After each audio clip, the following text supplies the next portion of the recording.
Good evening, ladies and gentlemen, boys and girls, children of all ages, and welcome to the Carrie Carbaugh Podcast, episode number 69.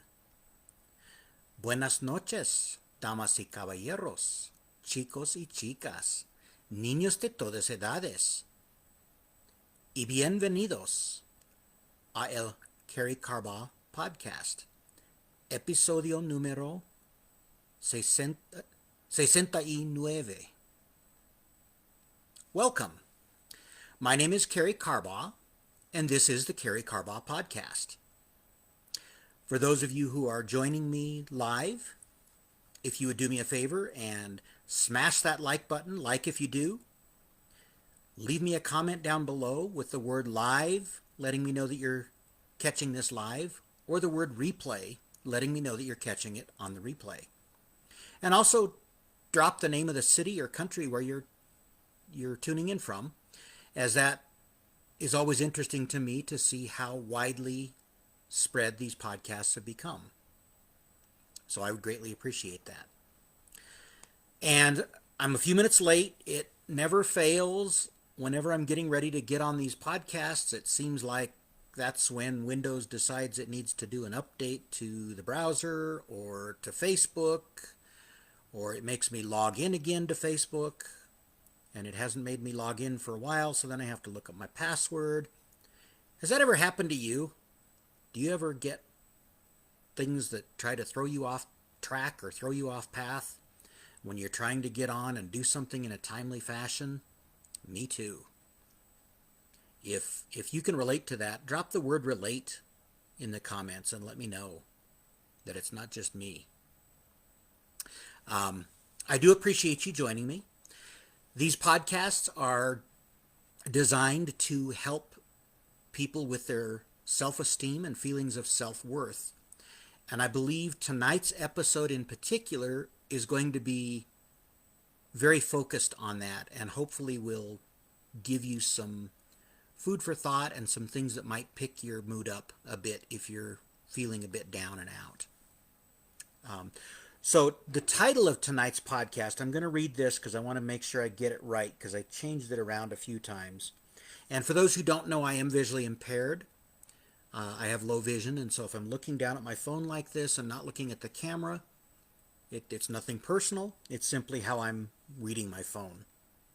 So I'm reading some notes off my phone here. The title of tonight's podcast is Doubt Creates Anxiety, but Faith creates anticipation, and anticipation creates power. I actually heard this said on a recent online class or podcast that I was attending. I don't remember exactly which it was. And I thought, that's an interesting concept. That might be something to dive into on a podcast. So that's what we're going to do tonight, is take a look here.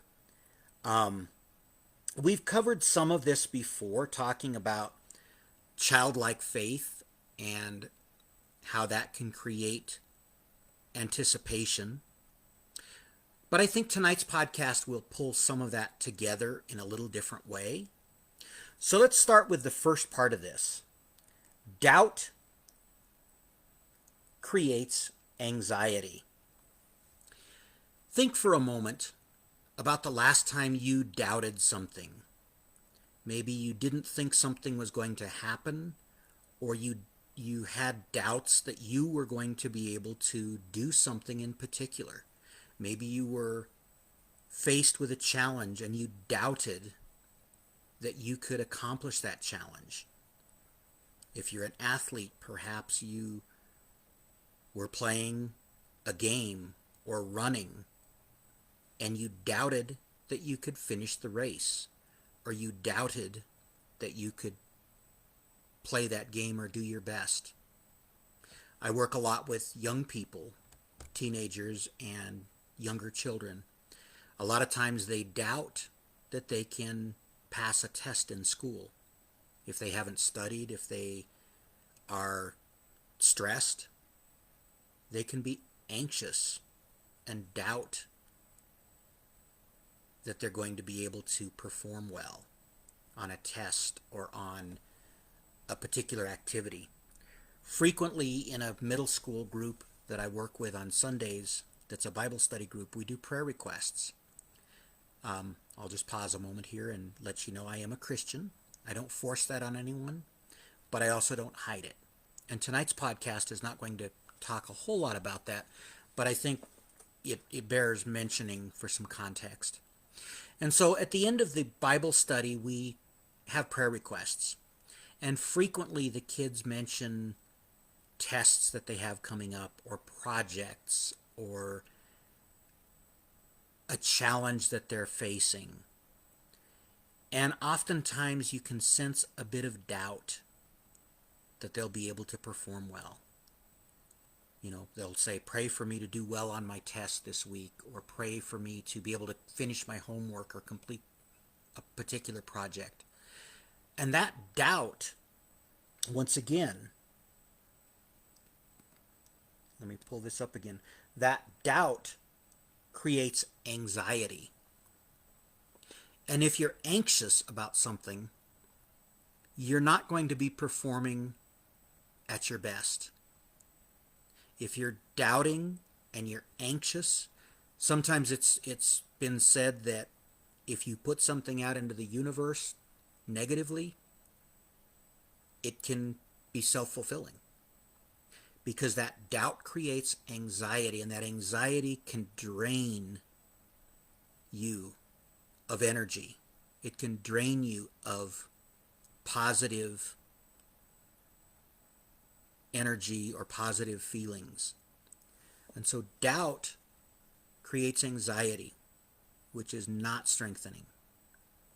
But let's turn to the positive side of that. Faith creates anticipation. What do we mean by that? If you have faith that you can perform a task well, if you have faith that you will pass the test, that you will perform well in a sporting event, that creates anticipation. You can anticipate that you will do well because you have faith that you will. In the case of spiritual faith, once again, my lens is Christianity. If you have faith in God, that can produce hope or anticipation. It's a much more positive stride than doubt, which leads us down the negative path. Faith, on the other hand, leads to anticipation. Backing up to a topic we covered a while back, if you take a look at children that have faith in something, they have faith that they're going to receive a meal, or that they're going to get a prize when they do something good. Maybe they have faith that they're going to receive candy or dessert. That creates anticipation. They anticipate that.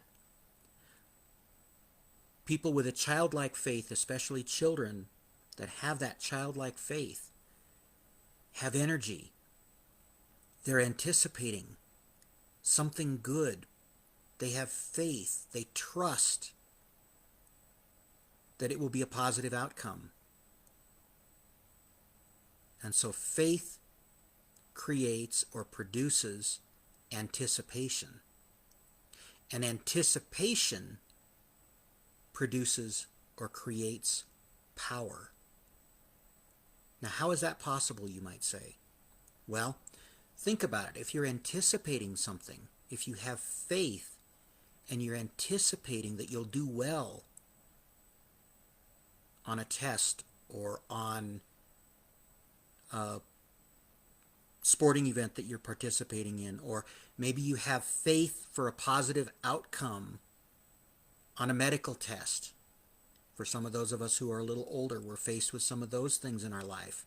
If you have faith in a positive outcome, that produces anticipation.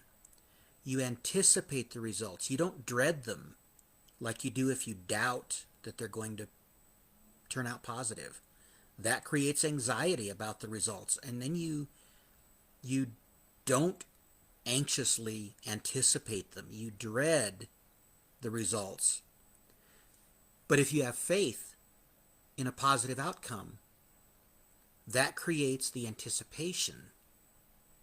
And the anticipation creates the power, the strength to get through another day if you're struggling. But you have faith that you can get through the struggle. That faith will produce anticipation. You will anticipate the day when you don't have pain anymore, the day when you don't have a struggle that you've been dealing with maybe for a long time. You anticipate that. And that anticipation produces the power, the strength to pursue and to persist.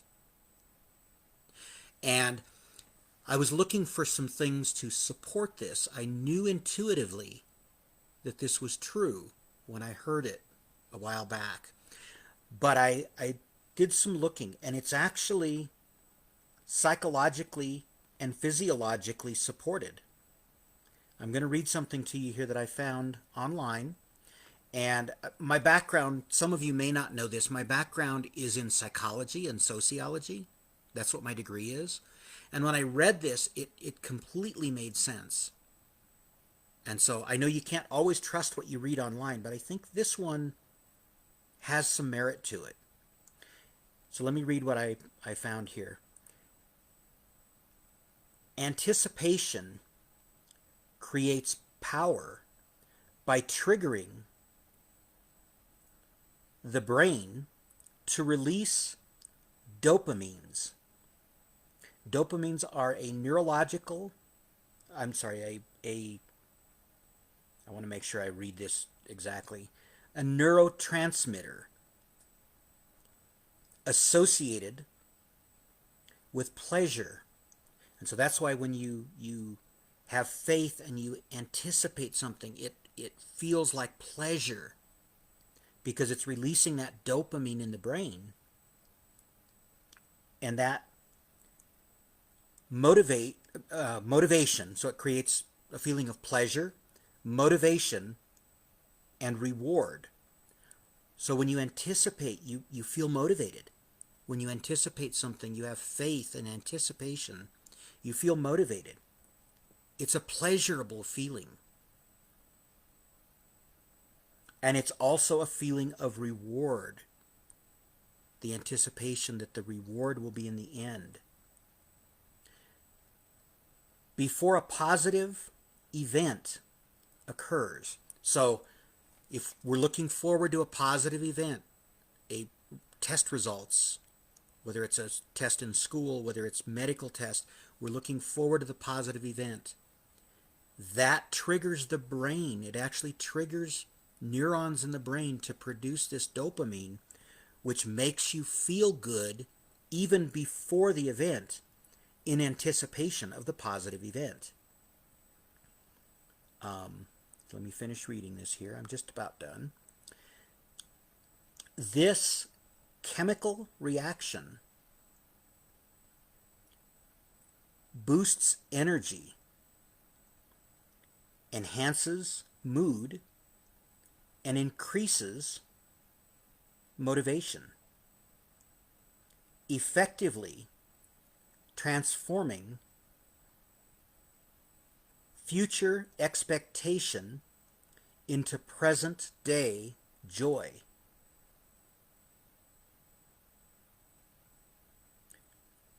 Resilience and actionable focus. So it helps you to focus. If you're anticipating, if you have faith and you anticipate the positive outcome, it helps you to focus on what you need to do to get to the positive outcome. But it also, as we just read here, it produces resilience as well as that actionable focus. It also boosts your mood. You're going to feel happier if you're faithful or if you have faith in the positive outcome, you'll feel happier than if you're more focused on the disbelief or the negative side that we talked about in the beginning. The doubt.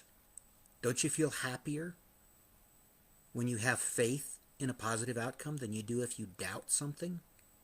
It boosts your mood, it gives you energy, and it helps you to be able to focus on reaching that goal or on anticipating the results of whatever you're perhaps encouraged or perhaps inclined to be anxious about. If you flip that around and have faith in the positive outcome, it will come in many instances.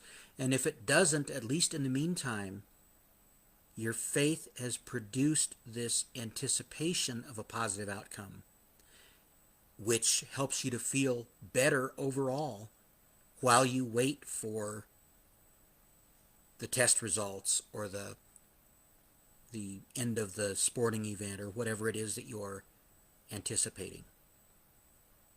And so I hope you've gotten value from this. I thought this was very interesting when I heard it the first time.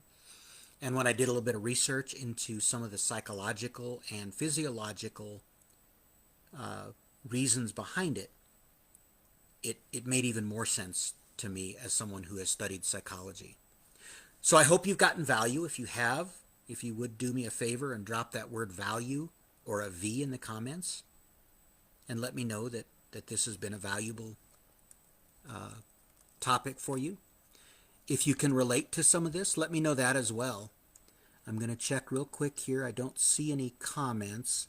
I was going to respond to any that came in. If you're catching this on the replay, I will respond. I'll keep an eye out for the comments, and I will respond to comments after the podcast is over. But I hope you have gotten value from this, and I hope you can take this and put this into practice. I've had a request for a topic that I'm going to cover possibly next week, and this kind of feeds into that, and that is talking about addictions and things that we turn to. If you focus on that faith in whatever's causing you to become addicted to something, whether it's food, whether it's drugs, whether it's alcohol, if you have faith in a positive outcome, those addictions don't take as much hold. We'll cover that more either next week or the week after, most likely. But once again, I do appreciate you tuning in and supporting these podcasts.